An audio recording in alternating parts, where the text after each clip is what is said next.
Bienvenido a la clase magistral Lo Vincular, Nuevos Tiempos, Nuevas Miradas.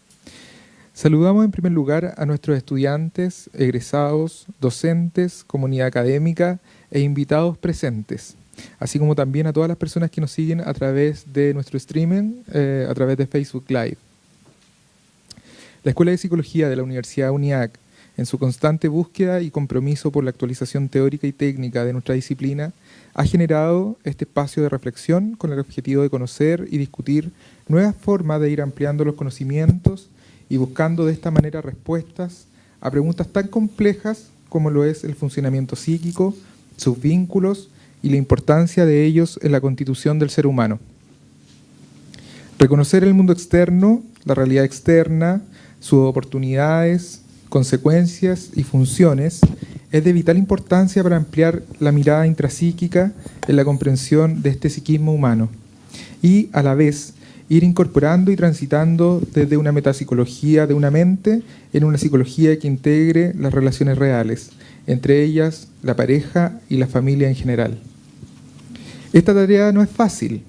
Por lo anterior, quisimos estar acompañados en esta oportunidad por psicólogos que se han ido formando, integrando y desarrollando nuevas concepciones psicoanalíticas tanto en la manera de comprender el psiquismo como de intervenir en él y con él. En primer lugar, quiero presentar a Marisol Mena, psicóloga, docente de la Escuela de Psicología de la Universidad UNIAC y supervisora de prácticas profesionales desde una escuela de pensamiento psicoanalítico. Presento también a la psicóloga Antonio Staffarelli, Carola Santander y al psicólogo Andro Perit, quienes nos acompañarán en esta actividad de extensión y nos mostrarán nuevas miradas que enfrentamos en estos nuevos tiempos. Muchas gracias por estar presentes en nuestra universidad. Dejo entonces a Marisol. ¿Aló? ¿Se escucha? ¿El tuyo funciona? Sí. ¿No? ¿Está bien? Bien. Bueno, estamos muy contentos de estar acá, de darle un espacio a esta nueva mirada del psicoanálisis que ya lleva sus años, ¿cierto?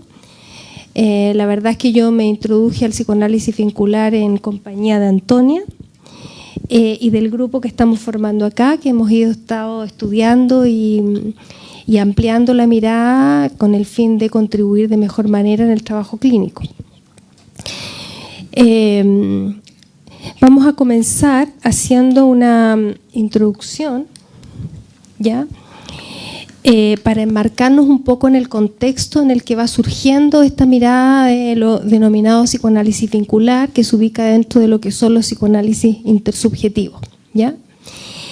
Este psicoanálisis se instala desde un cambio que va surgiendo desde la modernidad hasta la posmodernidad, ¿ya? Y el paraguas sobre el cual se instala es el paraguas de la teoría de la complejidad. ¿Qué significa esto? Significa que en general los paradigmas que primaron en el siglo pasado fueron paradigmas como el paradigma positivista, que lo que buscaba era fundamentalmente encontrar una verdad para explicar, y una verdad de carácter científico, una verdad que era poco cuestionable y que en general tendía a unidimensionar las miradas, ¿ya? La teoría de la complejidad se instala desde otro parámetro donde justamente lo que hace es comprender que no se puede reducir a una sola comprensión la realidad, que no se puede reducir a una sola mirada el paciente y que en realidad intervienen factores centrales como por ejemplo los cambios que se han ido generando tanto a nivel histórico como a nivel social, ¿ya? ¿Qué quiero decir con esto? Estamos en una cultura donde ha imperado la globalización ya hace varios años, ¿verdad? Donde además ha habido avances y cambios tecnológicos significativos que han modificado nuestras vidas en general e inclusive la forma de relacionarnos y que indudablemente han impactado no solo en lo individual, sino en la manera de relacionarse y en el contexto en el cual vivimos. Ya había autores como Ferenczi que fueron planteando en un origen, aquellos que se han acercado a la teoría relacional, la idea del vínculo como un eje central, digamos, en la constitución y en el abordaje clínico, en la constitución del psiquismo y en el abordaje clínico. Y sobre esto se han ido montando una serie de cambios en relación a todos estos cambios sociales y culturales que yo les menciono. Y particularmente en Argentina surge de la mano de autores como Jeanine Pouget, Isidoro Berenstein, entre otros, digamos, la idea de que en realidad mirar al individuo solo desde su subjetividad era muy difícil, ¿no? Que había que considerar no solo la subjetividad o la individualidad, más bien dicho, sino considerar lo grupal y considerar lo contextual. Ellos comienzan a encontrarse con pacientes no solo desde el dispositivo de lo individual, sino también desde el dispositivo de pareja, desde el dispositivo de grupo, y a partir de ello comienzan a darse cuenta que en realidad mirar al individuo solo desde lo intrapsíquico no es suficiente para dar respuesta a las necesidades, a las preguntas y a los cuestionamientos que instalan los pacientes en el encuentro clínico con el terapeuta. Y así es como surge poco a poco lo que se denomina el psicoanálisis vincular. Es una escuela argentina que tiene amparo en teóricos franceses y otros, pero surge aquí al otro lado de la cordillera, ¿ya? No sé si quieren agregar algo más en relación a esto de cómo surge el... Sí. A ver, ¿se escucha? Sí. Bueno, quería saludarlo y en realidad fue una cosa bien grata para mí estar en Argentina aprendiendo con ellos, con Isidoro y con Jeanine Pouget, y tener esta mirada más compleja, no simplista, no simplificar todo a lo que eran psicoanalistas, a complejo de Edipo, a diferencias sexuales, a la evolución de la libido, etcétera, ¿no? Entonces fue ampliar la mirada hacia lo que tiene que ver con lo externo y también no solamente de la realidad psíquica, sino que también la realidad que está afuera, cómo ingresa, y la presencia del otro, cómo ingresa a la persona, al psiquismo, y se construye desde ese lugar una subjetividad, ¿ya? Ahora, yo creo que es bien importante también el lugar de la presencia, que ellos, en relación a lo que hablábamos antes en el psicoanálisis clásico de la relación objetal, aparece la presencia, que no es lo mismo que la relación de objeto, que es un objeto que está teñido por la libido en algunos casos, sino por la pulsión de muerte, y en ese sentido es algo que está totalmente difuminado y llega y se introyecta, pero ya desde algo que ya está proyectado desde el sujeto que percibe ese objeto, y aparece la presencia y aparece la otredad, que ya no es algo que está teñido, sino que ingresa directamente, aunque yo no lo tenga consciente.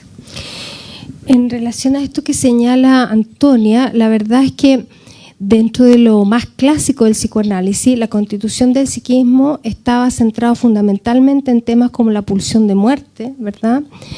Y entonces el sujeto intervenía en el acompañamiento de esta condición, como de esta situación intrapsíquica, dependiendo de qué autor, si le ponía más acento a lo pulsional o al encuentro con las primeras figuras significativas.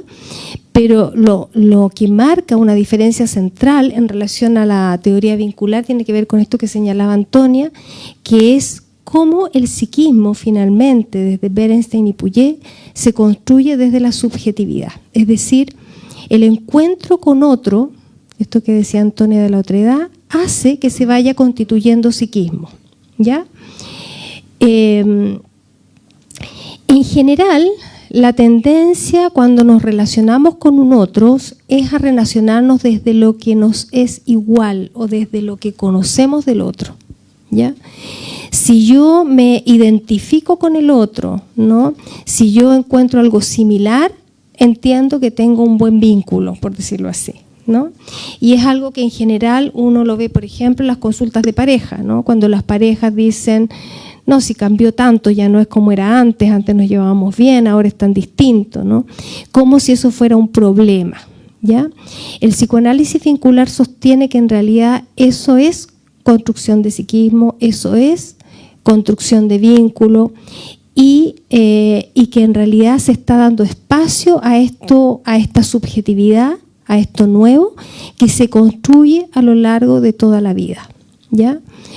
En ese sentido es muy abierto y por eso también es muy complejo, ¿ya? Porque a diferencia de lo que sostiene el paradigma más clásico, que es reduccionista, este es completamente amplio e inesperado e incierto. Es decir, un vínculo sano es un vínculo que está eliminada la certeza y lo que prima es la incertidumbre, lo que no se sabe, lo que no se espera, ¿ya?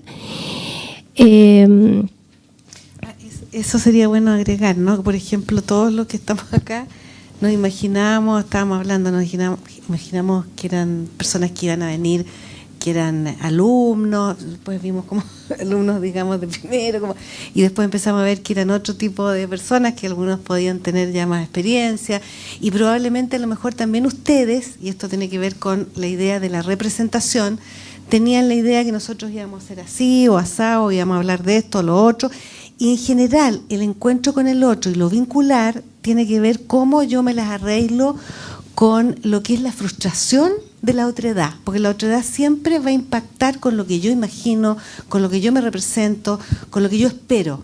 Entonces, generalmente, lo que es una pareja, yo espero que después del enamoramiento, después que estuvimos enloquecidos, aparece el otro y realmente no me gusta, porque en realidad no es como yo espero que sea, porque no se levanta en la mañana como yo quería que se levantara y me diera, no sé, un beso, sino que se va, etcétera. Entonces, eso, el paciente también, el paciente espera en el terapeuta otra cosa, o el terapeuta espera en el paciente. O sea, en general, trabajamos con la idea de que es un trabajo el estar con un otro permanente, donde no hay, digamos, respiro, sobre todo ya cuando uno decide vivir con un otro. Y si de repente decía, no hay sábados ni domingos en una relación de pareja. Hay que estar trabajando permanentemente esto que tiene que ver con la diferencia. ¿La diferencia de qué? La diferencia del otro, que es diferente a mí, pero también la diferencia con la representación psíquica que yo tengo del otro. Y esta diferencia se construye justamente a partir de lo que señalaba Antonia, de lo que aparece que yo no espero que aparezca, ¿ya? Es decir, el otro siempre me sorprende. Ahí empieza el vínculo. Justamente a partir de eso se construye el vínculo. No a partir de lo conocido, sino a partir de lo desconocido, de lo inesperado, que me pone en situación de algo nuevo. Por ejemplo, una pareja donde todo se sabe, donde se cree conocer todo del otro, donde yo sé cómo le gusta comer, yo sé lo que le gusta vestir, yo sé la película que le gusta, yo sé dónde le gusta ir de vacaciones, yo sé lo que le gusta tomar, está todo sabido. Es un vínculo desde el psicoanálisis vincular que se entiende como empobrecido, donde no hay lo que el psicoanálisis vincular llama producción vincular, ¿ya? La producción vincular se instala solo en tanto hay cosas nuevas que aparecen y con las cuales yo voy subjetivándome y el otro se va subjetivando. Es decir, esto es bien interesante. Transformando. Porque en realidad esta idea que existe, por ejemplo, de que si alguien se construye un vínculo con alguien, por ejemplo, abandónico o maltratador, la tendencia desde el psicoanálisis clásico en general sería entender que la posibilidad de un nuevo vínculo sería más o menos similar, porque habría repetición, ¿cierto? Volvería a construir una nueva pareja y escogería desde esa mirada. Lo que sostiene el psicoanálisis vincular es que eso no es así, porque si hay producción vincular, hay siempre algo inesperado que puede aparecer, ¿ya? Pero la tendencia en general, cuando los vínculos son menos sanos, es a no permitir esa diferencia y entonces investir, por decirlo así, narcisísticamente al otro. Es decir, el otro es lo que yo espero que sea y lo que yo quiero. Por ejemplo, hablábamos del caso, Carola, que tú mencionabas, ¿te acuerdas de esta mamá que te llama por teléfono acerca del hijo? Que sería bueno quizás a partir de ese ejemplo poder ir aplicando estos conceptos. A ver, esta es una mamá que son los dos padres muy mateos, muy serios, y en estas vacaciones de invierno el hijo de 18 años llega curado, muy borracho, cosa que nunca había pasado, que es un niño de 18 años que está en cuarto medio, y dentro, promedio 7, no sé cómo no es, 7, niño perfecto, y dentro de esta curadera le dice a la madre que está chato, que lo sigan exigiendo, que se siente presionado y que se quiere ahorcar. De ahí a esta mamá quedó preocupada y le dieron mi nombre y me llama por teléfono para pedirle una hora a su hijo, o no sé si para pedirle una hora, ahí salió que yo le dije que tenía que evaluar primero. Pero su forma en que me planteó esto fue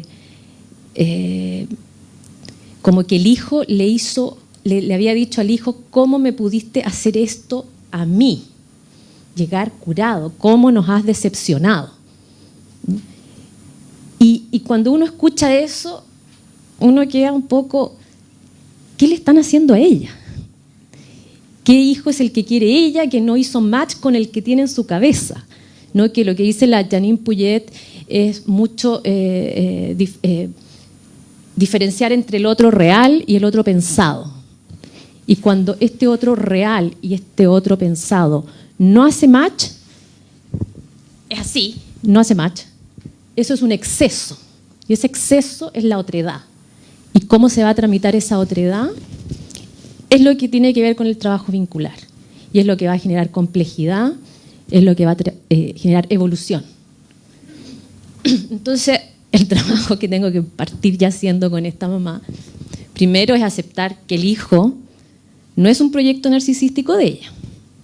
El hijo es otra persona que tiene a lo mejor otros intereses, otras necesidades, y que tampoco era para atacarla a ella. A lo mejor era parte de su iniciación en la adolescencia, sus ritos que hacen los adolescentes para pasar de niños a adultos. Quizás no conocía su cuerpo y se le pasó la mano.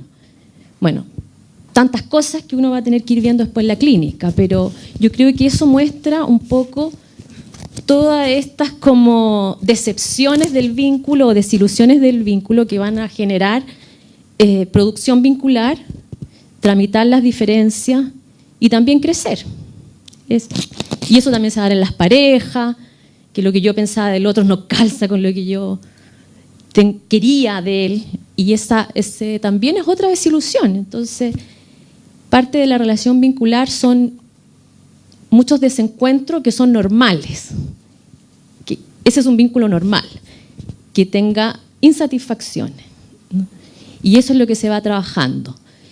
Ahora, muchas veces se piensa que es como el mito del Edén, que queremos llegar hacia una fusión con el otro, ¿no? Y queremos que nos comprendamos absolutamente. Y ahí es donde empiezan los problemas.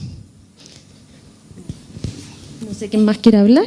Quizás, Carola, sería bueno hablar como del concepto de vínculo, porque nos saltamos un poco a la técnica, y hablar un poquitito de lo que se entiende por concepto de vínculo. Tú ibas a mostrar ¿trajiste la pulsera? Ah, vamos a hacer una cosa bien concreta, pero que quizás ayude a entender esto. te dije, no van a querer, dije. Sí. Oye, a lo mejor agregaría con el ejemplo que dio Carola, que eso lo puedo mirar desde lo que son las teorías que vamos a hablar del espacio transubjetivo, Sí. de lo intersubjetivo. Y claro, uno podría pensar que esa mamá, a lo mejor, claro, en el espacio intrasubjetivo, a lo mejor ella tiene una tendencia a una cierta repetición, ¿no? de ver y de querer que el hijo sea así, porque su mamá o su papá también le exigieron que fuera de una determinada manera, que fuera exitosa.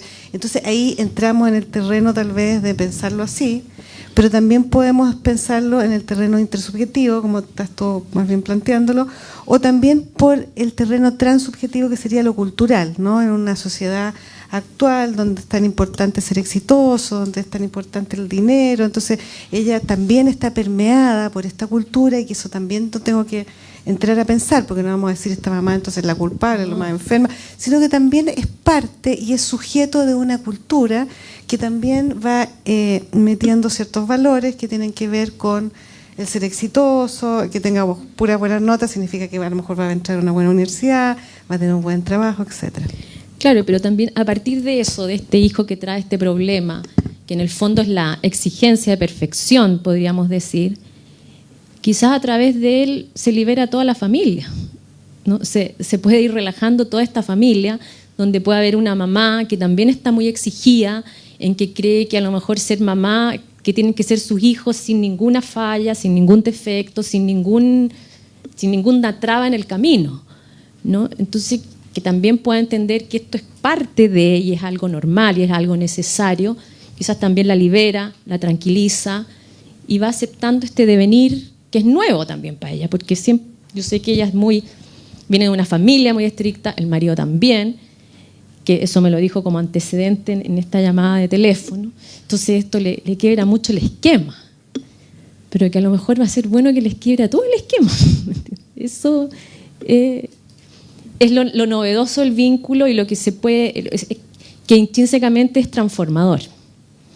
Entonces aquí yo traje 2 pulseras, que son pulseras, 1 y 2, pero si yo las uno, ya se hace un eslabón que forma, pero me faltaron más pulseras, ¿eh? Se supone que aquí iba otra, claro, pero la idea es que un vínculo es más que la suma de las partes, ¿no? Ya constituye y conforma otra cosa. Esto ya es un eslabón, ya no es una pulsera, otra pulsera. Y eso, que sea otra cosa, es el vínculo, ¿no? Es algo nuevo que surge del encuentro con el otro. Y esa novedad es lo que nos va haciendo crecer, ¿no?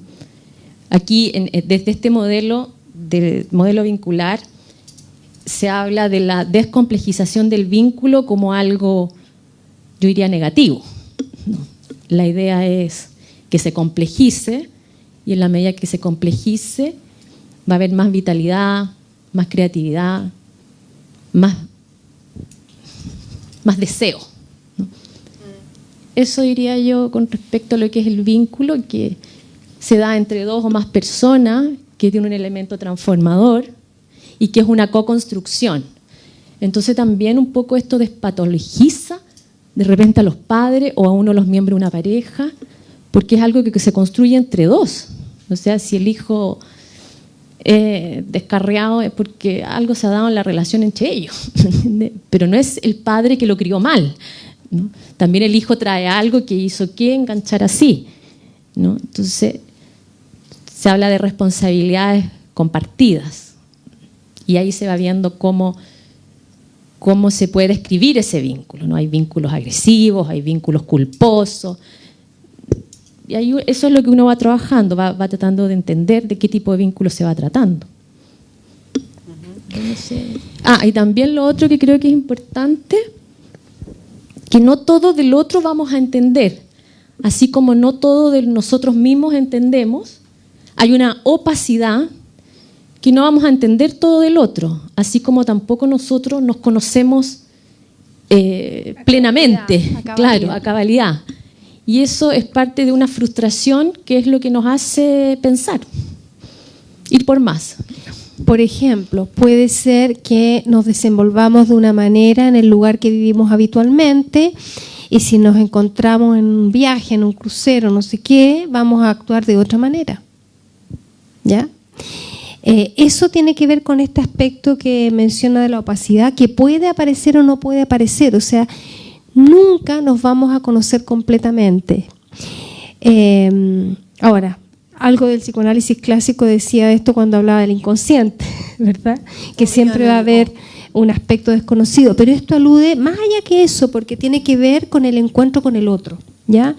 Porque recuerden que el cambio aquí central es que este psiquismo se va construyendo a partir de la relación con un otro, ¿ya? Entonces, la relación, el vínculo es sobre lo que se mira, sobre lo que se trabaja, ¿ya? ¿Sí? Sí. Oye, también yo creo que sería importante hablar un poquito de que este psicoanálisis vincular se nutre, bueno, con Lévi-Strauss, tú creo que lo dijiste, y también con los franceses, Pierre Lanier, Lacan, y también con los filósofos también más posmodernistas, y que yo creo que es bien importante de repente tener en cuenta que están muy nutridos de esa filosofía y también de todos los desarrollos de física, ciencia, porque están permanentemente, es una teoría que está abierta, ¿no? Está abierta a los otros conocimientos porque no se cree en una sola verdad, sino que existe, estamos en la época de la posverdad, que son verdades que tienen una cierta discontinuidad, ¿no? Y que en ese sentido hay cosas importantes que toman de la filosofía. Ahora, y en ese sentido,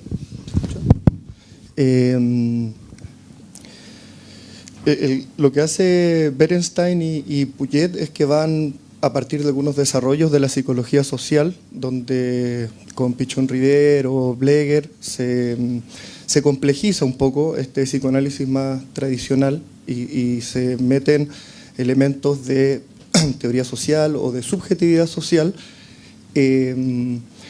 amplía, y al cambiar el encuadre también, donde encuadres con familias, con parejas, el modelo tradicional freudiano no permitía dar cuenta de esa riqueza y esos cambios.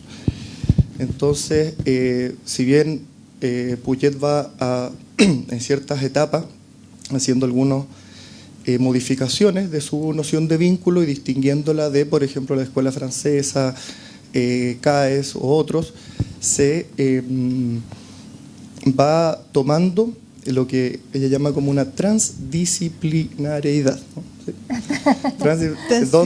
donde se pone en juego esta misma libertad, como un upgrade epistemológico que da mucha más flexibilidad, mucha más libertad, sin tener un punto muy fijo, ¿ya? Es decir, un mapa de la realidad que me haga colorear todo y recortar todo con un solo lenguaje determinista o lo que sea. Entonces van tomando de influencia que le ayudan a pensar la complejidad, porque ese es el paradigma que permite descubrir esa relación, por ejemplo, en la otredad. Y ahí es bien variopinto, podríamos decir, las fuentes teóricas y filosóficas desde las que se nutren, ¿ya? Es muy importante la fenomenología, desde filósofos más clásicos, más antiguos, Nietzsche, Hegel, también todas las filosofías de fines del siglo XX, comienzos del XXI, algunos desarrollos de fenomenólogos, la idea de la otredad o ese otro que no es apresable en mis categorías, por lo tanto no lo puedo yo capturar. Eso es como un ejercicio de violencia, podríamos decir, narcisista, de ir y apresar al otro y tratar de entender todo del otro, por lo tanto reducirlo.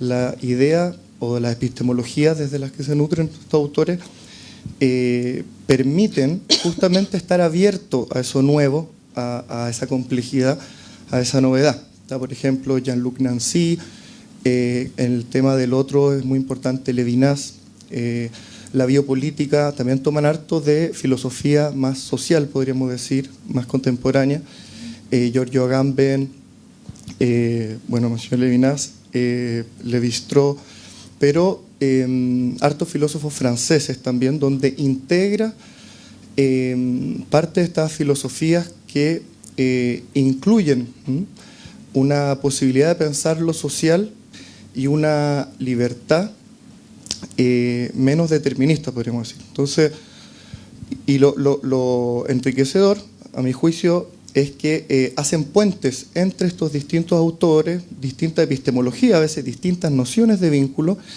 y despliegan a través de esta transdisciplinariedad puentes en común, donde una teoría o un concepto de una teoría no se puede llevar a la otra tal cual, es decir, entre las distintas teorías empiezan a pasar estos lugares del entre, también a nivel teórico, lugares como intermedios, que permiten darle mayor complejidad a la realidad que se quiere, digamos, trabajar, porque lo que decía antes Carola es que todo ese vínculo o ese relación con lo real implica un trabajo, me demanda un trabajo porque hay frustraciones y esquemáticamente los autores hacen una distinción entre las lógicas del uno, que podríamos decir que es la teoría freudiana más clásica, donde está principalmente la noción de representación, que es lo que entra en crisis.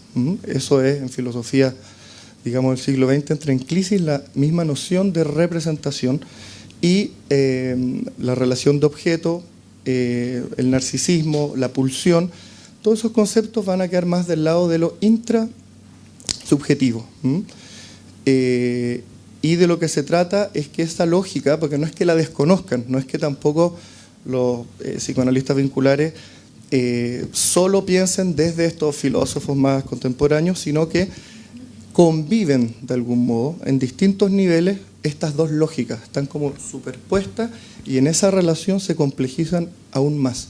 Las lógicas del uno, que es todo lo que hemos visto de representación, identificación, proyección, todas esas nociones tenemos que pensarlas del lado de las lógicas del uno.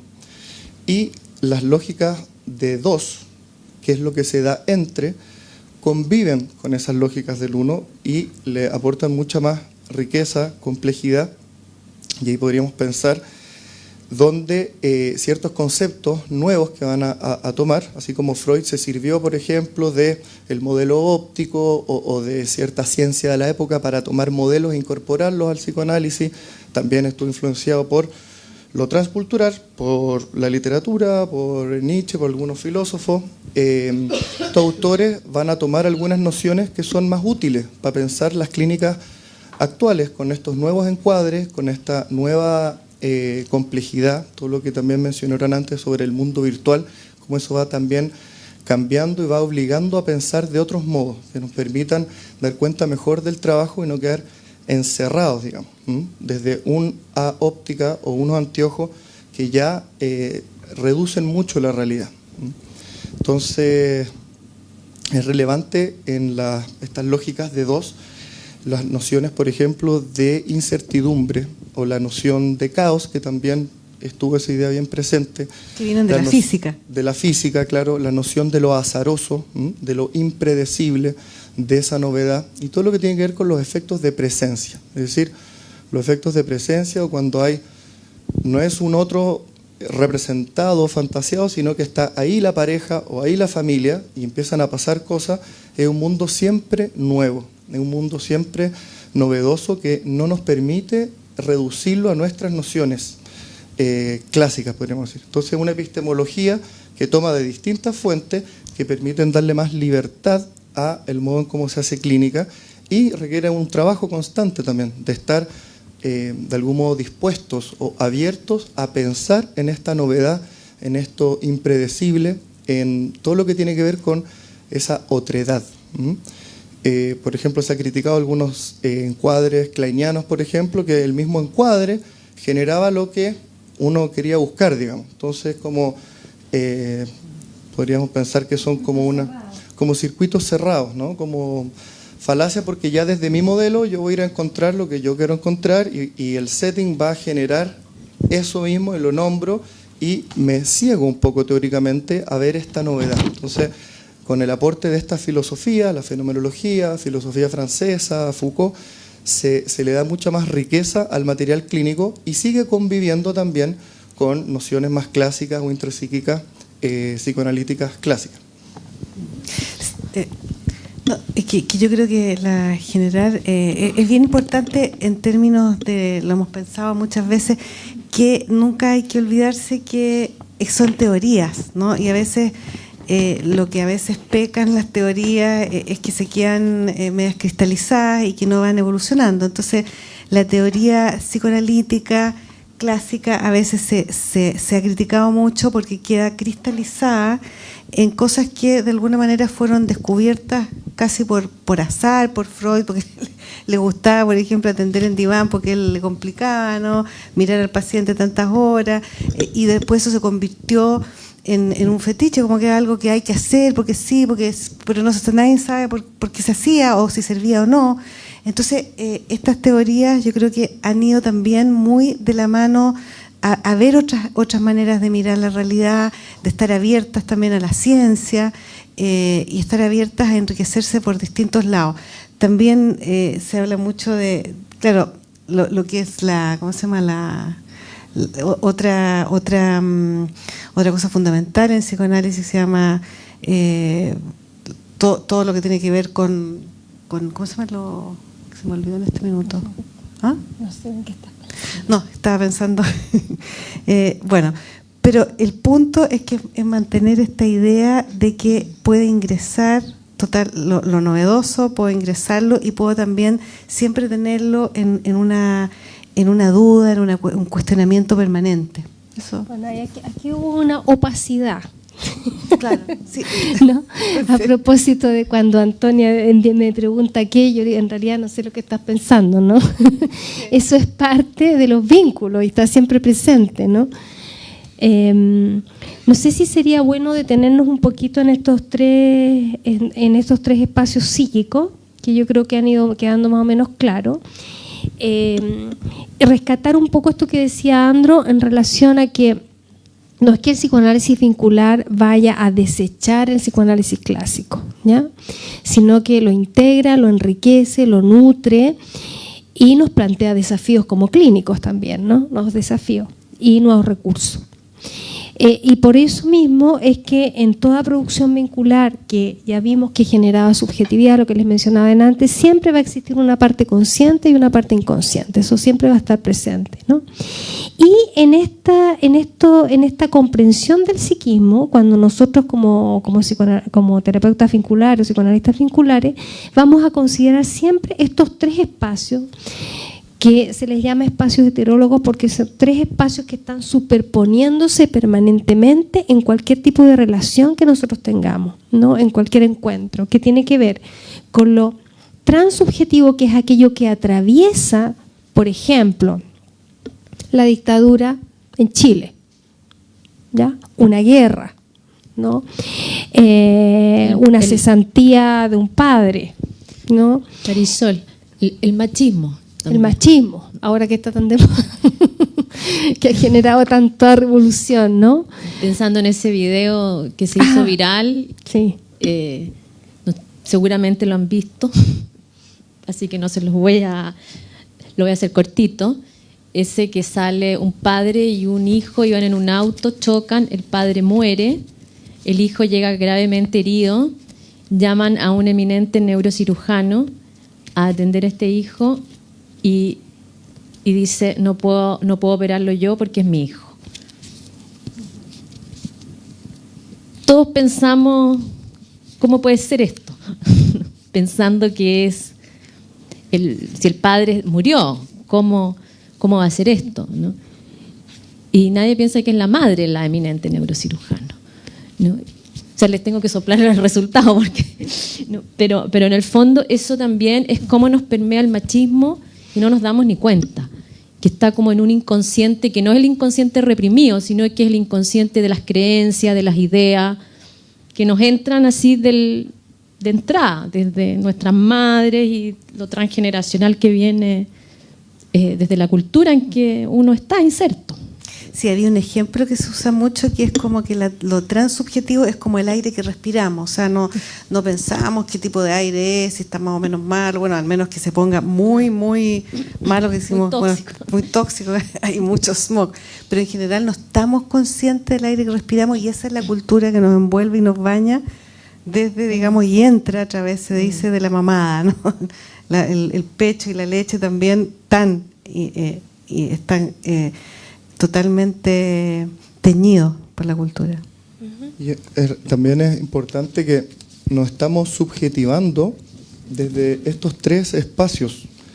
Y esos espacios, además de pertenecer a muchos grupos, nosotros habitamos vínculos y tenemos muchos grupos de permanencia. Y muchas veces pensamos que yo soy de, qué sé yo, de tal club o de esta familia, pensado como algo muy estable, ¿no? Cuando desde esta visión todos esos roles van a depender también un poco de nosotros. No hay algo como más en lo intrasubjetivo, que es el modelo anterior, de pensar estas posturas como tan firmes o sólidas. donde ahí viene lo líquido. Claro, donde hay una liquidez de funciones, de roles, desde cómo nos estamos permeando desde distintos grupos de referencia, desde estos 3 niveles nos estamos subjetivando, nos implica un trabajo. Por lo tanto, no son las lógicas binarias como masculino, femenino, familia con los lugares ya definidos, mundo interno, mundo externo. De lo que se trata en este modelo es justamente de esa novedad que va más allá de esta lógica binaria, ¿no? Interno, externo, hombre, mujer, sino que es lo totalmente nuevo, que no puede reducirse a yo querer apresar algo desde una teoría de, por ejemplo, familia occidental moderna o desde roles clásicos. Todo eso igual son construcciones. Entonces, la postura heurística o de escucha del analista vincular es mucho más compleja porque y gran parte de esta teoría fue por las fallas, digamos. Es decir, por fallas en estos dispositivos de tratar de pensarlo todo con una primacía de lo intrasubjetivo, de esa lógica, y que no estaba funcionando, digamos. Entonces, obligó también a abrir la mirada, a darle más riqueza, y tener muchas más dimensiones de análisis.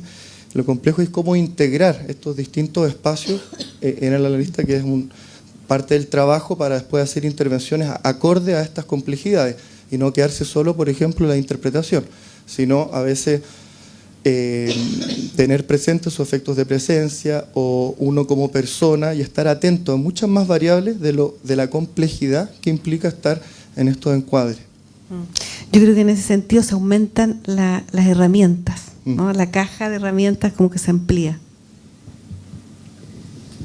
Oye, algo que no se nos olvide, la identidad. Sí. En ese sentido hemos estado todos bordeando ese tema y es súper importante que en lo vincular la identidad es cambiante, ¿no?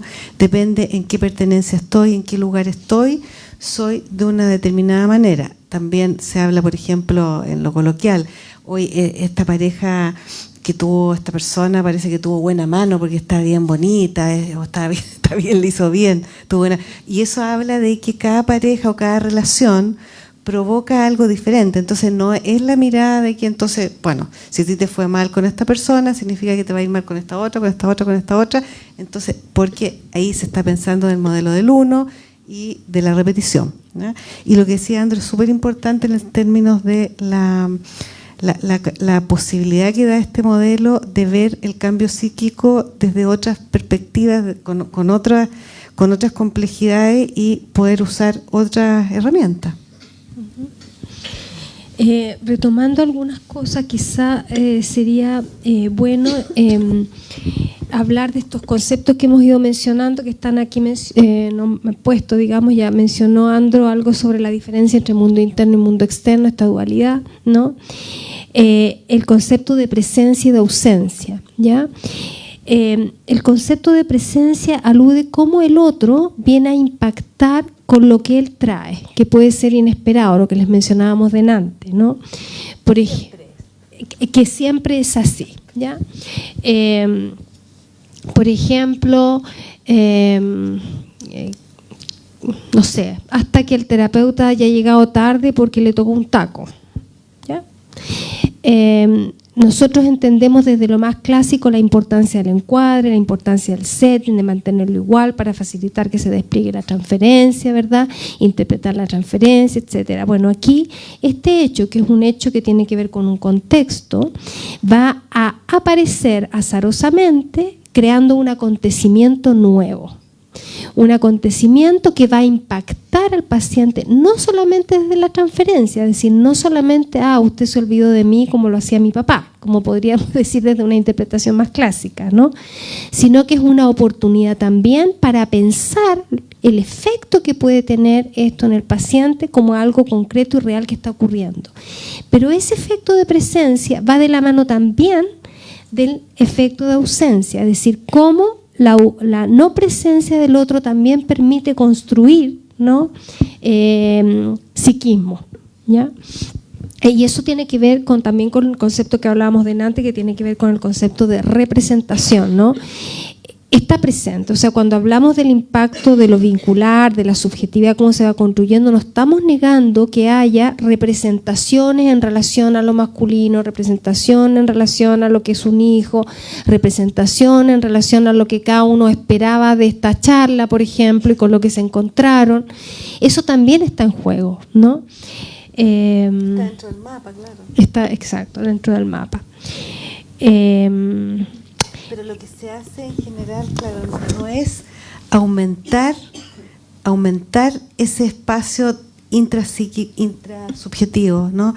No se le da, digamos, pasto a eso, porque generalmente es justamente lo que genera el sufrimiento, ¿no? Así que Freud hablaba de hacer la neurosis transferencia. O sea, uno, yendo hacia esa interpretación, lo que está es poniendo más luz hacia un espacio, hacia un área de funcionamiento de la persona, y que a lo mejor es muy importante lo que tiene que ver con el cambio psíquico, y a lo mejor la salud de esa persona está ligada a que puede haber otra área que sería la novedad, que sería la no repetición. Por tanto, si yo no interpreto, sino que interfiero, que este es otro concepto, interferencia en vez de transferencia, es interferencia, yo voy a tratar de torcer la tendencia a mirar esta forma de mirar repetitiva a que mire otras cosas que no ha visto. O sea, trato de expandir la mirada hacia otros lugares, ¿no?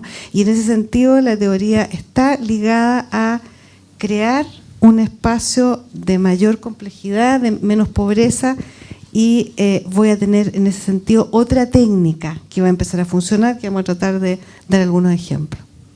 Ahí quizás podríamos hablar de este caso que conversábamos, Carola, de esta pareja, donde... ¿La mía? Sí. Ah. Sí, a ver. Para ir aplicando los conceptos para que se hagan más comprensibles.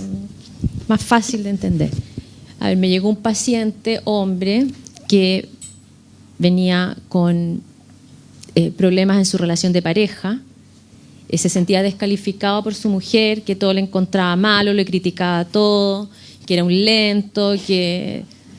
etcétera, mucha descalificación. Y tuve varias sesiones iniciales con él, y en la tercera, cuarta sesión le digo que me gustaría citar a la señora, y ahí estamos empezando a hablar ya de un dispositivo más móvil, ¿no? Incorporo a la señora y para tener una sesión de A3 y conocerla y ver qué es lo que piensa ella y cuánto hace match esto que él me dice con lo que dice ella, y ver qué pasa en realidad. No tenía idea de lo que iba a pasar. Perdón, ahí aparece la presencia, ¿no? No solo la representación que él trae de su mujer, sino la presencia real. Claro, yo en mi cabeza ya tenía una bruja, ¿no es cierto? Una bruja que, con escoba y todo, que pobre cabro, lo han hecho pebre. Entonces llega esta mujer, que era muy ansiosa, muy acelerada, efectivamente, y empezamos, ella empieza a ver todo lo que le critica, porque es así, porque no es acá, que esto, que lo otro, y que ella está cansada, y ta. Entonces, una intervención que le hice es como que él en verdad es otra persona que no es el que ella tiene en su cabeza. Entonces, que está muy frustrada y que por esa frustración lo maltrata tanto, porque no calza lo que ella desea con el que él es en la realidad, ¿no? Y quedó así como sí, me dijo, sí, tenés razón, eso me pasa, por eso tengo tanta rabia, porque no. Ya, y siguió hablando, y otro momento de la sesión, él empieza a hablar, y empieza a hablar como con más empoderado, diría yo, más claro en su discurso, estaba súper embalado, y ella dice, no, así con este nivel de agresión, yo no puedo seguir hablando. Quedamos así como plop. Y me mira a mí y me dice, ¿tú no lo sientes agresivo? Bueno, ahí ¿Qué haría un terapeuta clásico, claro, ahí? Que quedemos en suspenso cuáles podrían ser las opciones de qué hago con esa interpelación de la señora de mi paciente. ¿Qué podrían intervenir ustedes? Porque en realidad, a propósito de vínculo y de presencia, otra edad, a lo mejor alguien quiere decir Relacionémonos. Vinculémonos.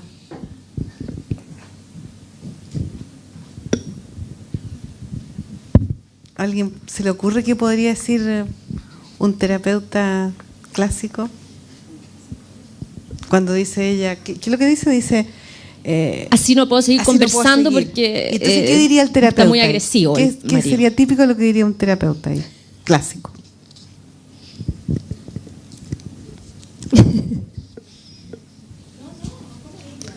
¿Ah? ¿Tú? Sí. ¿No? Hay que tirarse nomás. Ya, No, dale, cualquier por idea, favor. cualquier Y idea todos sirve. podemos meter las patas. Cualquier idea sirve. Cuando ella pregunta, ¿tú no lo ves agresivo? ¿Eso? ¿Sí? Yo le preguntaría, ¿por qué es importante para ti saber cómo lo estoy viendo yo? Eso preguntaría. Esa O no sería por una qué, en intervención, realidad yo sí, sé que por sería qué una no se intervención pregunta, pero- más o menos clásica, sí, Ya. clásica y no ¿Se está le mal. ocurre a Claro. alguien más otra? ¿Otra?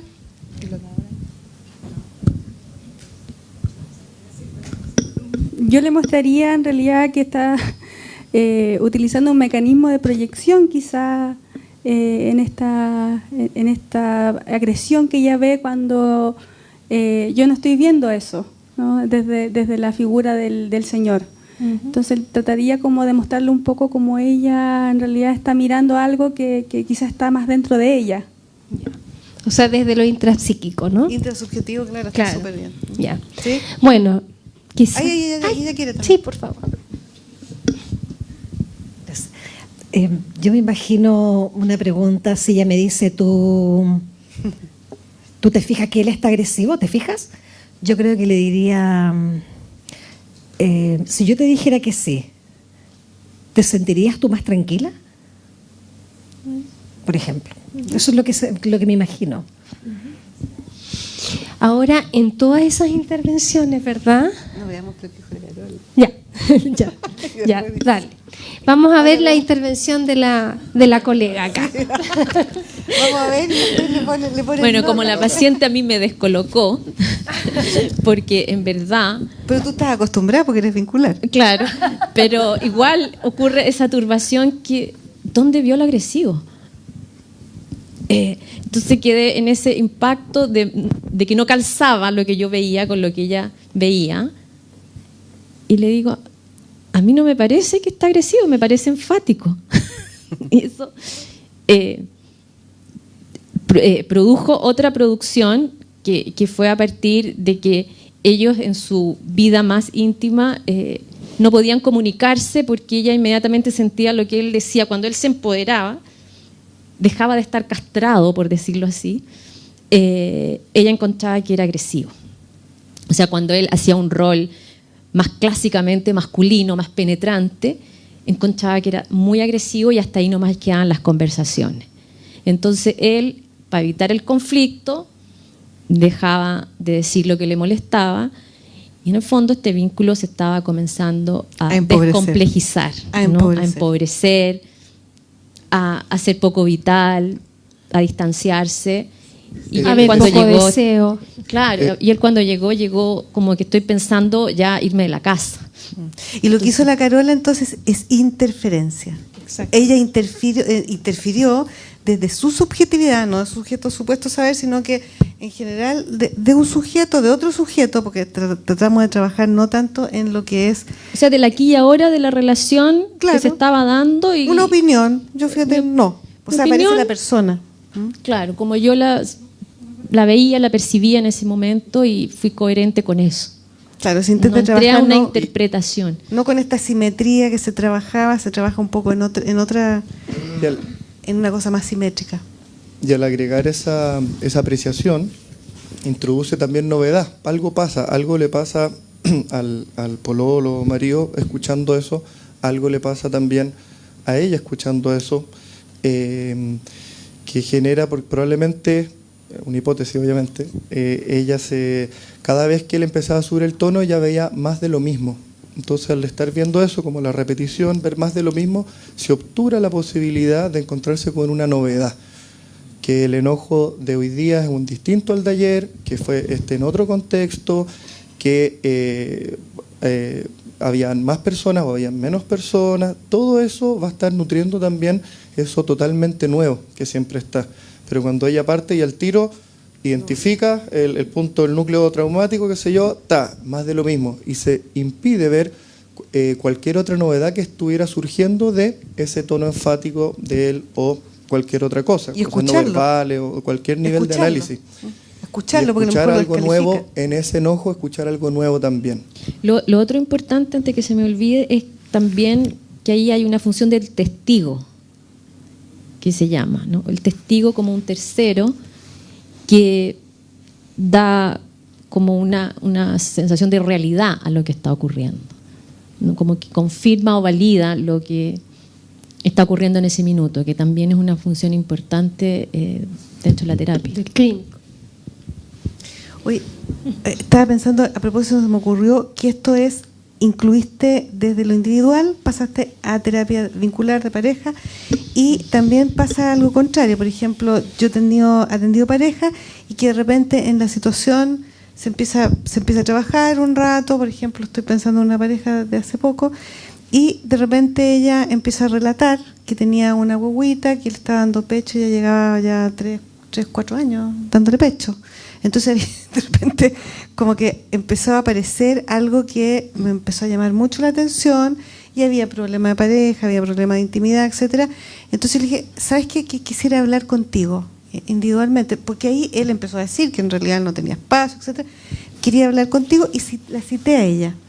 Y cuando aparece ella sola, me cuenta algo que no se había contado a nadie, que ella había sido abusada sexualmente por un padrastro.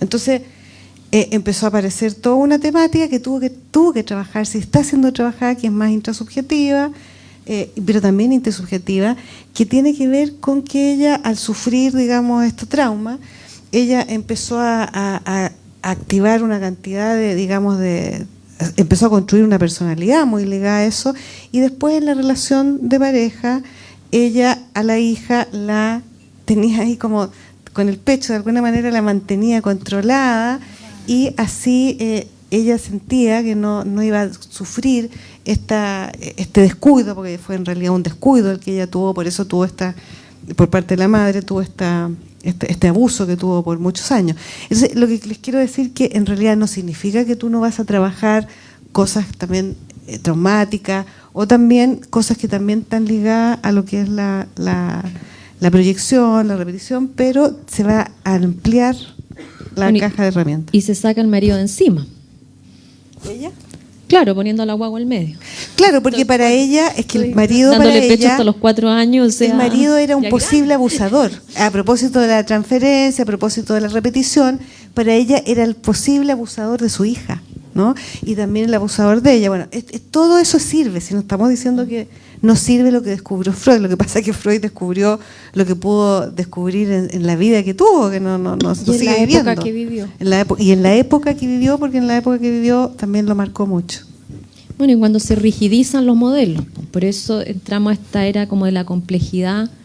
Se transforma en una religión un que modelo. es abierta, Cuando ¿no? se transforma en una religión con mandamientos, ahí ya la cosa es más complicada. No pensamos. Sí.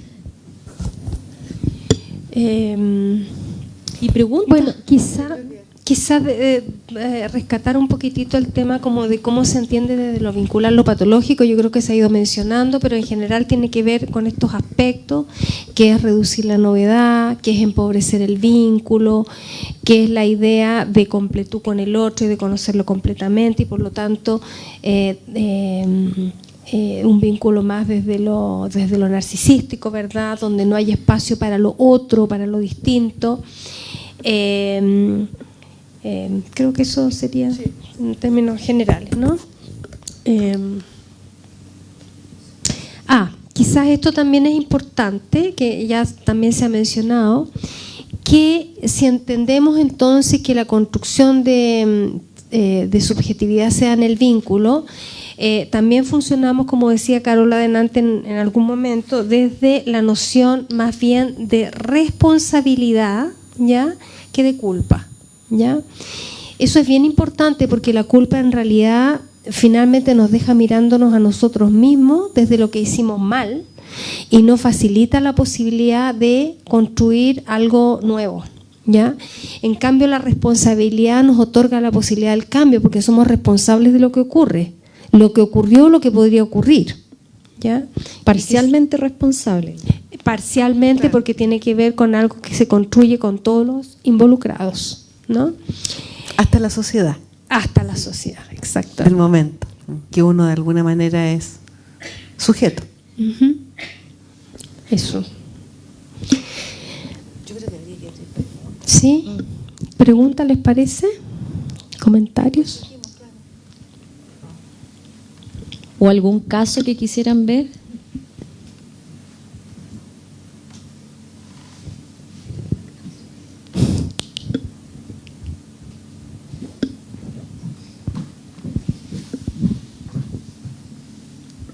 Hola.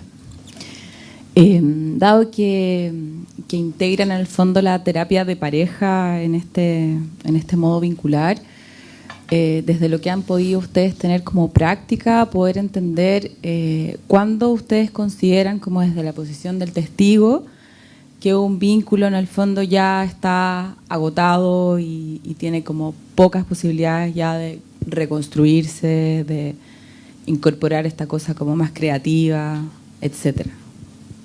Eso. ¿Tú dices un vínculo en general o en un espacio clínico? En un espacio de pareja. Estando en terapia de terapia pareja. de pareja, sí.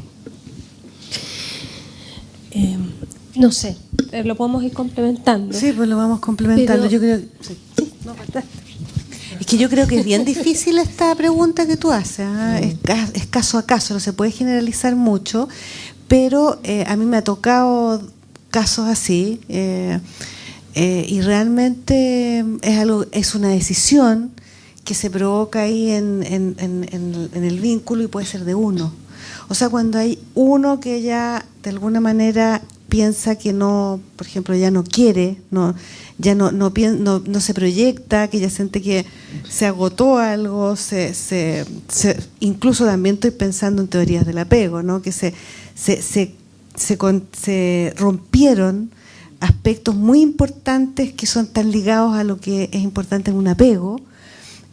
A veces no hay posibilidad de reparar, o sea, la persona ya no confía, ¿no?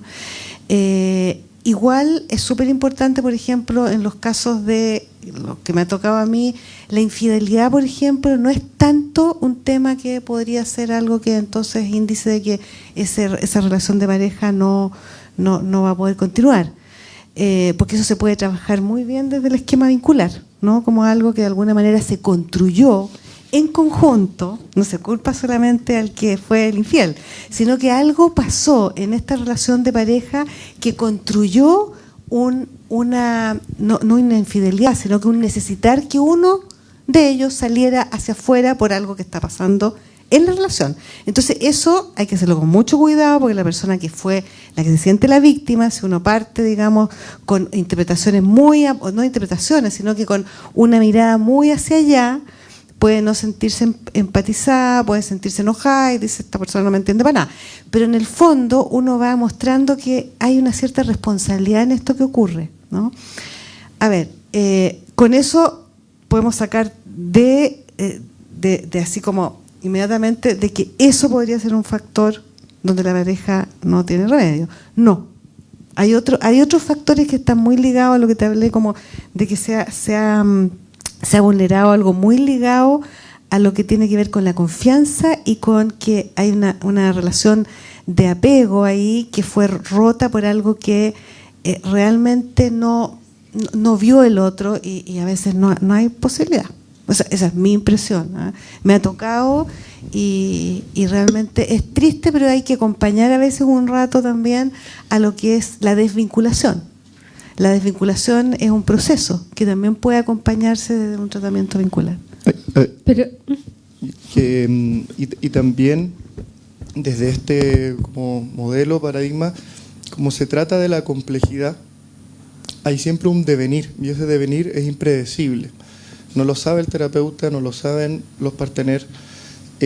Por lo tanto, en esa terapia pareja se está co-construyendo algo que no se sabe bien para dónde va a ir. Entonces, tener como de antemano claros los índices psicopatológicos o qué cosas van a posibilitar o no posibilitar que esa relación fructifere, no, de antemano yo creo que no se podría saber, justamente porque en el devenir es donde se va a ir viendo si ese vínculo se complejiza, se descomplejiza, se enriquece, no se enriquece, y es lo que va a ir pasando ahí, porque a veces se puede agravar para después mejorar. Entonces es algo que es como algo un poco cliché de la psicología, como el caso a caso, pero con todas estas herramientas permiten darle mayor complejidad y no de antemano saber qué son las condiciones que van a hacer que la relación se transforme, no se transforme, muera o no. Entonces le aporta como una especie de incertidumbre a eso también, porque va a tener que ver con lo que vaya pasando en semana a semana, digamos, la frecuencia que sea. Oye, yo quisiera agregar, porque lo encuentro súper justo lo que tú contestaste, y que son cosas que de repente se van viendo y que no tienen mucho que ver con a veces lo que uno entiende desde la teoría, ¿no? Que lo que es una buena pareja y lo que tiene que ver con categorías de bueno y malo, tiene que ver de repente que la pareja, uno dice esta pareja debería separarse, a lo mejor uno cree eso, uno en realidad cree cosas, no es que uno esté como cree cosas, y resulta que esa pareja no puede separarse por razones que pueden ser a lo mejor para uno espurias, que puede ser que estatus, puede ser conveniencia, y esa pareja va a continuar a pesar de que a lo mejor hay sufrimiento y hay mucha frustración, y eso uno tiene que respetarlo, ¿no? Pero la idea justamente es llevar a un trabajo importante, que se piense todo, que se dude todo, pero de repente las parejas deciden lo que deciden más. Sí, no hay tanta predictibilidad. Lo que sí he visto, por ejemplo, ahora último tuve una pareja que iba bien, o sea, muy difícil, hubo una infidelidad hace 3 años, pero habían dado bien y pasó un acontecimiento. Y ese acontecimiento marcó un desenlace que llevó ya definitivamente a separarlo, ¿no? También pasan cosas que son extravinculares y que no es predecible. Oye, me acordé de una película que yo les he hablado, que es una película que se analizó en un congreso que también les conté, que no sé si la vieron ustedes, pero es una película de un hombre ya de una edad madura, con una mujer ya madura, una relación de muchos años, y que este hombre tenía una relación, sale ahí en la película, que era más o menos buena, que andaba todo bien, que ya tenían... 45 años se llama. Estaban en la abuelitud, ya creo que está por ahí. 45 años de matrimonio. De matrimonio, ¿no? 45 años de matrimonio, que es buenísima la película, se la recomiendo, y de repente... ¿Qué pasa? Que él se recuerda, o le dicen, porque yo no la vi. Llega la noticia que su persona que él siempre había estado muy enamorado, creo que la encontraron, la ex polola, o que había muerto en una cosa de hielo. Iceberg. Un iceberg, la habían rescatado del iceberg. Entonces aparece, a propósito de acontecimiento, lo impacta esto a él y empieza como un duelo, se parece a los detenidos desaparecidos. Y era una polola que estaba embarazada. Y ahí se supo que estaba embarazada. Entonces esta noticia lo impacta de tal manera a él que empieza un duelo. Y esta mujer que está ahí, parece en la película, no logra, digamos, empatizar con este duelo y empieza por esta persona a propósito que ya no existía, que estaba muerta, hasta que esta pareja se separa. O sea, les cuento esto porque uno diría, bueno, llevan 45 años y se está separando por algo que de alguna manera tiene que ver con este hombre entró en un proceso muy potente, ¿no? De hacer un duelo que no había podido doblar porque la encontraron. Entonces, esta es una película muy buena también porque muestra que hay cosas que de repente uno no puede saber.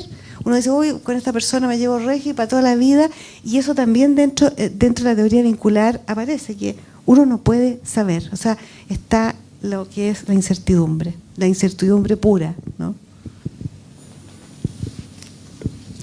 Tenía una pregunta. Buenas noches. Sí, no sé si volver un poco atrás, pero a mí me pasaba cuando la compañera que hacía la pregunta, cómo saber cuando hay una relación agotada en el fondo. Y según lo que yo logro entender, ustedes proponen que en realidad esa es la patología, cuando está lo estático, cuando ya no hay movimiento en la relación, esa es la patología en el fondo, y lo que se trata de hacer de alguna forma es hacer que esto vuelva a ser dinámico, que haya cambio. Por lo tanto, no habría una connotación negativa siquiera en la separación, porque eso ya sería movimiento en el fondo, porque no estamos catalogando de bueno o malo una ruptura, sino que lo que queremos hacer es que vuelva a haber movimiento y vuelvan a haber cosas nuevas en el fondo. Claro, claro, es solo eso en el fondo. No. Claro, porque además que esto no es una teoría derechamente para relación de pareja, sino que en el fondo se llama vincular, pero como lo dije, no necesariamente es terapia de pareja. En el fondo lo que pretende solamente es generar movimiento para que haya cambio y desde la crisis haya algo nuevo en el fondo. Es como que integra hartas cosas. Sí. Hay vínculos que enferman. Precisamente, entonces eso no es bueno ni malo, lo que se pretende es que se mueva, que se salga de lo estático. Aquí lo estático, tratar de tener ese equilibrio sería lo malo en el fondo. Claro. No mantenerse en movimiento, eso sería lo negativo. Subjetividad en crecimiento, la subjetividad en desarrollo de la persona. Y a veces hay vínculos que te van a permitir complejizar tu subjetividad, desarrollarte como persona, y hay vínculos que te van a entrampar y te van a encarcelar en algo que para poder continuar es demasiado caro. Claro, muy claro. caro. Aquí lo dinámico está mucho más abierto. O sea, cuando hablamos de que el ser humano está siempre en conflicto, tiene que ver con que está siempre moviéndose en el fondo, y cuando empieza a dejar de moverse es cuando se empieza a enfermar. Y lo que se pretende es eso. Un síntoma que uno empieza a ver es cuando dicen estoy aburrida. Aunque suene banal. Y uno dice, ¿y te separaste? Sí, ¿por qué? Pues estaba aburrida. Y parece banal la palabra aburrida. Pero estaba aburrida. ¿Y eso qué es? En el fondo es descomplejización, es estado cero, nada. Ni para atrás ni para adelante. Muerte. Claro. Voy a ser de interlocutor de nuestro público que está vía streaming, que es un otro que no se ve, pero también está. Sí, de hecho, en general tenemos 30 personas conectadas que nos están viendo en directo. Saludo para ellos. Bueno, me pregunta Carolina Sánchez, y dice, ¿y los vínculos filiales cómo se pueden fortalecer durante la crianza y qué relevancia tienen en la vida adulta desde esta mirada? Quizás tiene que ver un poco con lo que comentó la Carola delante a propósito de esta madre y de este hijo, ¿no? Tiene que ver con entender que el encuentro con un hijo es un encuentro siempre inesperado. Es decir, si yo espero que el hijo sea como este hijo me hace esto, ¿no? Cómo ella mira desde su expectativa de cómo es construir un vínculo, se apaga, se opaca. Entonces el otro es proyectado, ¿no? Proyectado por el deseo, por la expectativa, etcétera, y por lo tanto se limita. Entonces la alternativa es, se queda apagado o se revela, ¿ya?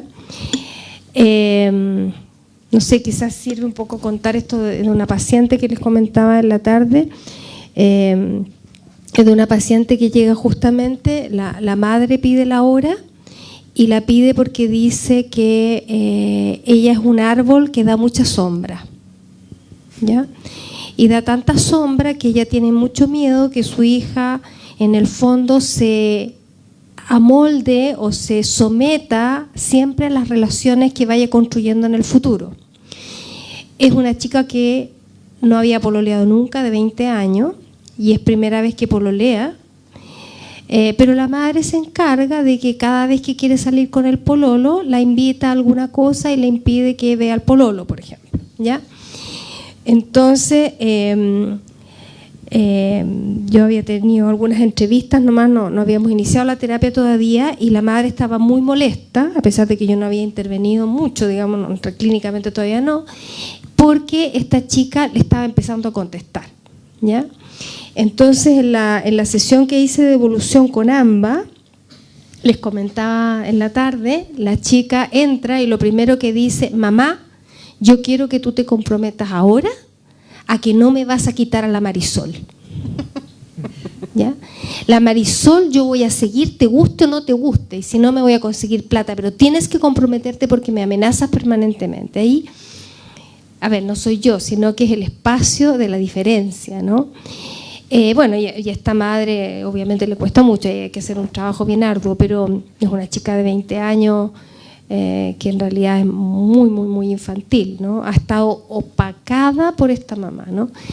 Entonces, claro, la subjetividad tiene que ver con ir mirando al otro e ir reconociéndolo en esto que no es lo que nosotros esperamos. Finalmente, todos los vínculos son adoptivos, por decirlo de alguna manera, ¿cierto? Todos se adoptan, ¿no?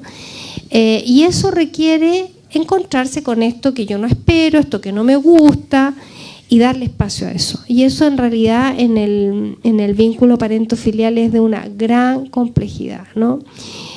Porque efectivamente el discurso es que es mi hijo, ¿no? Y en ese mi hijo hay una tendencia a la apropiación muchas veces. Yo agregaría algo acá. La investidura narcisística. La investidura narcisista, obviamente, esto que mencionaba. O sea, que me gratifique con todo lo que haga, que me gratifique a mí. Pero quería hacer una acotación. Ayer estaba viendo un programa, un documental que se llama Mi Día Más Feliz, acerca de personas trans. Y a propósito de la pregunta que hablaba también como el vínculo filial, como entre hermanos, ¿no? Una de las personas entrevistadas en este documental, su gran apoyo fue su hermana y la importancia de esta hermana en ella validarse como trans y que le permitió a lo mejor no caer en el suicidio o en tipo de conductas mucho más autoagresivas, ¿no? Y hablaba de su abuela y de su hermana, no de sus padres. Entonces, eso también habla que un hermano, una abuela tienen funciones tan importantes en la constitución del psiquismo y también en la autoestima. Yo creo que ahí la contuvieron, esta abuela, y todo, en su diferencia. Por Claro. eso es súper importante que ojalá los vínculos paterno-filiales sean filiales, tengan que ver con que se haga un espacio, se construya un espacio donde se acepte la diferencia, En ese sentido, los hermanos son menos narcisísticos, sí. Aceptan más la diferencia de sus hermanos que son coetarios, o sea, de las mismas edades más o menos. Sí. Tienen otro lenguaje, otros códigos. Yo tengo una pregunta. Quiero saber en términos técnicos el uso o no uso de la autodevelación. ¿En qué caso usarlo o no usarlo? Y cómo lo entiende un terapeuta vincular con un paciente. ¿En qué estás pensando cuando hablas de la autodevelación? En el reportar estados, por ejemplo, o aspectos de la vida personal del terapeuta, como ejemplo. Del terapeuta. Del ya, terapeuta, ya, sí. Ya. Bueno, lo que plantea el psicoanálisis vincular es que no se trata de hablar de la vida personal del terapeuta, pero sí de intervenir con expresiones y percepciones y sensaciones que van surgiendo en el encuentro clínico con el paciente. Por ejemplo, esto que menciona Carola de, en realidad a mí no me parece agresivo, ¿no? O de pronto, tú contabas una vez, Antonia, el caso de no me acuerdo bien cómo era, pero el caso de una persona que hablaba de un Buenos Aires o de un París, ¿no? Y hablaba del París romántico, el París no sé cuánto, y el terapeuta le dice, bueno, yo recuerdo otro París, un París lluvioso, un París triste, ¿no? Y cómo eso surge, ¿no? Y contribuye efectivamente a introducir novedad y a permitir que el paciente pueda mirar de otro lado, ¿ya? Aquí no se trata de que efectivamente el terapeuta va a contar su vida personal, no, hay un... Sí, es que eso es de otro marco teórico que es más lo relacional, me parece, ¿no? Y que hay otro... La autodevelación. La autodevelación, claro. Pero lo vincular en general no es algo que, como decía Marisol, no es algo que técnicamente se use, ¿no? Sino que más bien está la persona ahí, como lo que le pasa con el otro, está muy como...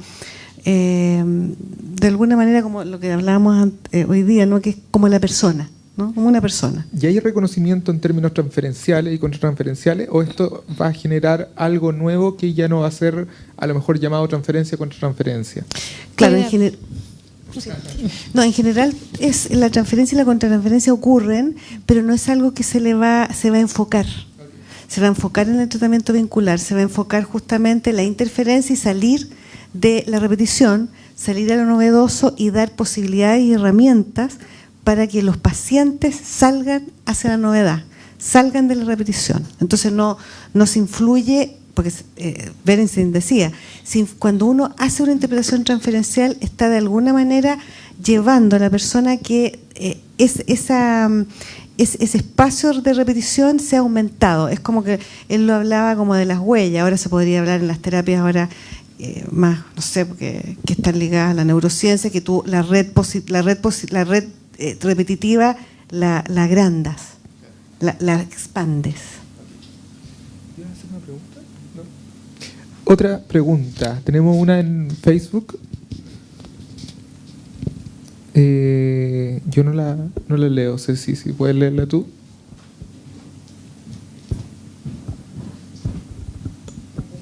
Minka González pregunta: ¿qué ocurre con quienes no han tenido un apego seguro y vínculos significativos? ¿Cómo se podría trabajar en sesión desde esta mirada?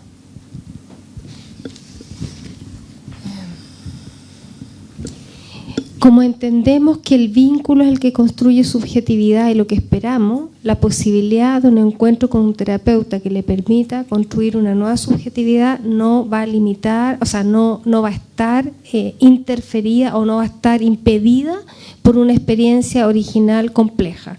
Probablemente sea más difícil, ¿verdad? Sí, sea más difícil. Porque hay un daño, hay un trauma, hay un efecto ahí de presencia impactante en el psiquismo.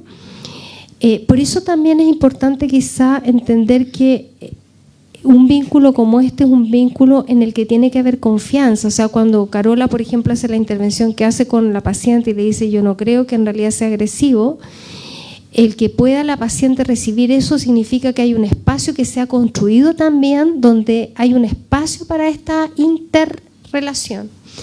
Entonces, claro, efectivamente experiencias traumáticas complejas y muy tempranas son más difíciles, requieren más trabajo, pero desde este modelo, como el encuentro con un otro siempre va a producir algo, ¿no? Siempre yo voy a salir con una experiencia distinta, con una sensación distinta, siempre está la posibilidad del cambio. Sí, yo creo que ahí está la idea del psiquismo abierto, que está en continua construcción y que en esta experiencia a lo mejor yo voy a tratar de, si es una persona que viene muy dañada, voy a tratar de que me pueda ver no como la repetición del objeto que la dañó, o la mamá, o el papá, o el abusador, lo que sea, sino que voy a tratar de estar muy atenta a los momentos que me pueda ver como otra persona, como un otro diferente a esa representación, ese objeto interno tan maligno que tiene. Entonces voy a estar muy, muy alerta a las posibilidades que tengo de mostrarme. Y si no me ve, decirle, oye, estoy aquí, no estoy haciéndote daño. O sea, es muy activa la terapia vincular en ese sentido, ¿ya? De tratar de que el otro me vea como otro. O sea, uno no va a quedarse, digamos, con lo que te tratan de poner o colgar, que por ejemplo en el pecho malo, el pecho bueno, etcétera, o quien sea, no te vas a quedar ahí, vas a tratar de ponerte al lado, decirle yo no soy, estoy aquí. Entonces eso va a implicar una mayor rapidez a veces en lo que tiene que ver con el cambio.